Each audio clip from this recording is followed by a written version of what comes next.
All right, so this video is to show you how to replace the drive shaft seal.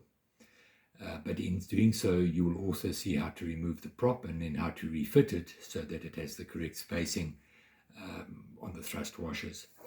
All right, to start with, you need a couple of tools. You need an 8 spanner, you need the stainless steel pin that comes with the kit, you need the plastic anvil, spare seal, and your C-spanner, and then some general purpose lithium grease. We use this one from Engine, it's green, but basically any lithium based general purpose grease will work, and of course a hammer.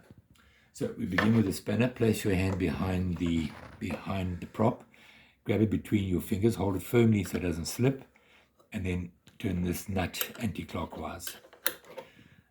Once you've got it going, you should be able to use it by hand. Do it by hand. And then just spin the prop off. Now I must tell you that, let's say there's been some damage to the thread on the outside, so that the prop won't come off. You can open the boat, put your hand, take the battery out, put your hand down the side where the battery normally goes.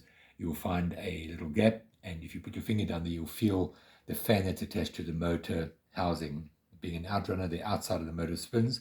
So if you stop that fan, you'll stop the shaft, and then you, with one hand, you stop it, and with the right hand, you unscrew the propeller. All right, in this instance, there's no problem, so we simply unscrew it, take it off. That goes there. Now we need the C-spanner. If you look at 12 o'clock, so take the thrust washers off.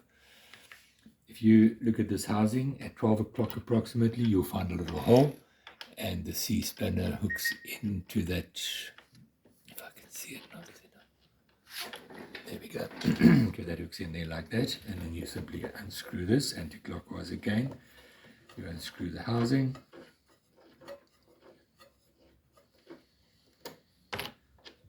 You basically thread it off.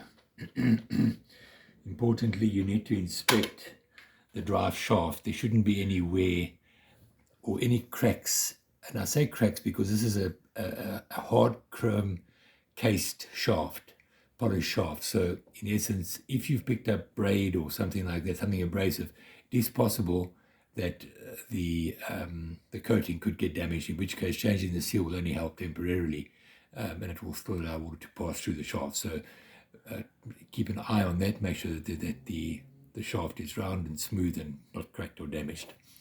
All right, to actually change the seal, you take the anvil, you take the housing, you place it. You'll see it's got 2 recesses.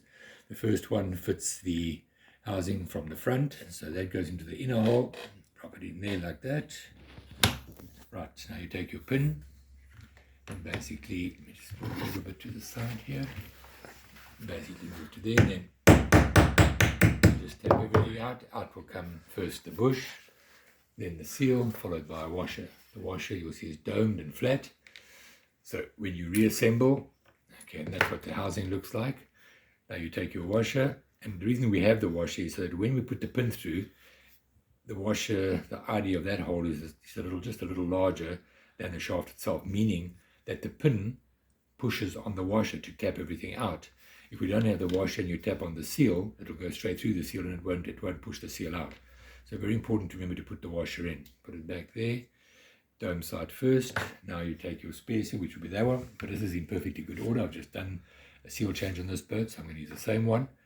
You basically just push it in, keep it on a table like that, push it down, keeping it, or push it in squarely so it goes in evenly on all sides. Press it down until it's just below the surface. Right, there we go. Now using your anvil one more time, turn it over, and now you use the outer ring and just push that part in. There we go. Okay, now we take the bush. Now you'll see where the hole is positioned. If you look at, if this was flush with the top, then you can see that the way around it goes is the hole is lower down because it's got to line up with that hole. So place it on top, make it nice and square, make sure that when it goes in, it's going to arrive more or less where the other hole is. Okay, then you take your hammer and you basically tap that down. Okay, and you can use the pin just to push it out of here. That comes out. Okay, that's the seal change done. Very simple. All that you have to do now is you take a syringe with this with this grease. Squeeze a little in, doesn't have to be much, just a little in there, like so. There we go. There we go. We go in some more. Okay, that's fine. So what will happen is, as it threads in, it will then squeeze the grease back into this cavity here. So thread that over the thread on the shaft. Thread it all the way in, keep pushing. There we go. Make sure you don't cross thread. And once you've got it taking, tighten it up by hand as much as you can, and then you bring your C-spanner again, find your hole, which is now at that position, 11 o'clock, put the C-spanner on, and then just tighten the